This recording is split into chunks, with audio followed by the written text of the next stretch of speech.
आप भिक्षा, शिक्षा और दीक्षा की भी बात करते हैं, अवधारणा की बात करते हैं, क्या है ये?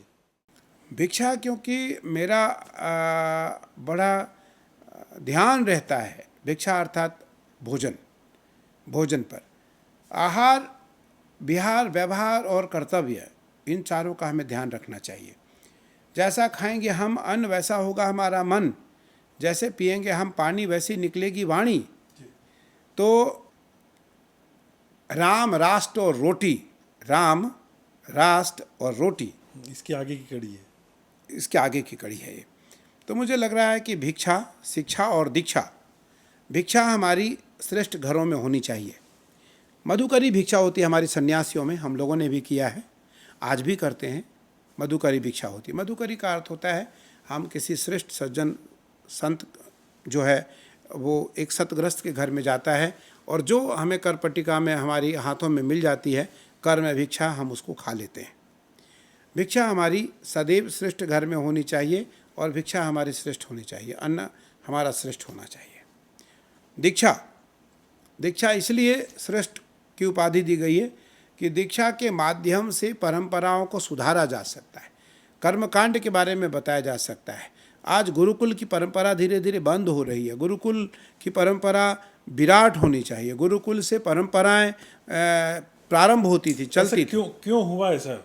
मुझे लगता है कि सनातन के प्रति यही ऐसे लोग जो रामचरितमानस को या धर्म को, सनातन परंपराओं को गालियां देते हैं, तो धीरे धीरे धीरे ऐसे लोग जब धर्म में उत्पन्न होने लगे तो गुरुकुल की प्रति, क्योंकि गुरुकुल चलाने वाले कोई श्रेष्ठ देश का बड़ा व्यापारी नहीं होता था, साधु होते थे, याचक होते थे, सन्यासी होते थे, और मांग करके गुरुकुल चलता था। सबकी सहयोग से गुरुकुल चलता था, सबके सहयोग से गौशालाएं चलती थी, सबके सहयोग से गरीब बच्चों का पाठशाला चलता था, गरीब बच्चों का अनाथालय चलता था और अन्य क्षेत्र चलता था।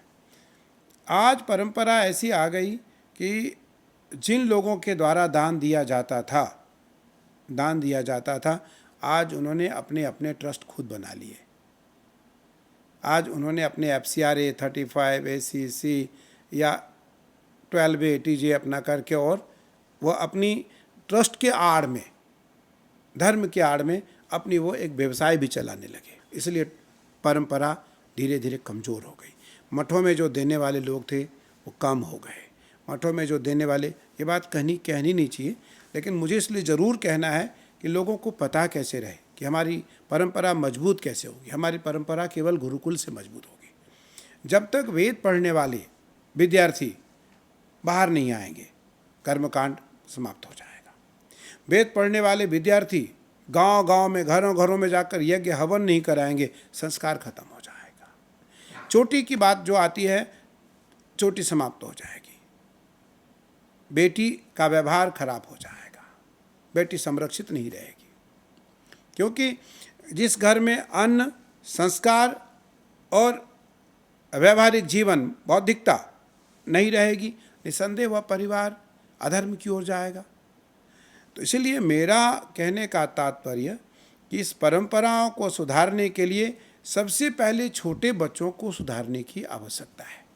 छोटे बच्चे कच्चे मिट्टी की घड़ा है। वो कुम्हार जब तक चाहे बनाए तोड़े, बनाए तोड़े, बनाए तोड़े, उसका मन होता है वो चाक पे घड़ा बनाता है, नहीं घड़ा अच्छा बना, कुल्हड़ बनाता है, कुल्हड़ अच्छा नहीं बना, परई बनाता है, परई अच्छी नहीं बना, मटकी बनाता है, मटकी अच्छा नहीं बना, सुरही बनाता है, सुरही अच्छा नहीं बना, वो दिया बनाता है, दिया अच्छा नहीं बना, कढ़ाई बनाता है। तो आपकी कोई योजना है गुरुकुल बिल्कुल, स्थापित हम एक करने की? बहुत विराट बड़ी गुरुकुल की परंपरा स्थापित करने जा रहे हैं हरिद्वार में। मेरा एक बड़ा मठ है हरिद्वार में, मैं पूरे मठ को गुरुकुल में परिवर्तित करने जा रहा हूँ, और उसमें अभी रिनोवेशन चल रहा है, उसका कुछ जो जीर्णोद्धार है वो चल रहा है, और उसमें लगभग 500 के करीब देश के जो गरीब बच्चे हैं, गरीब परिवार के बच्चे हैं, वो जो गुरुकुल में आकर पढ़ना चाहेंगे, उनको भारतीय संस्कृति की दीक्षा दी जाएगी।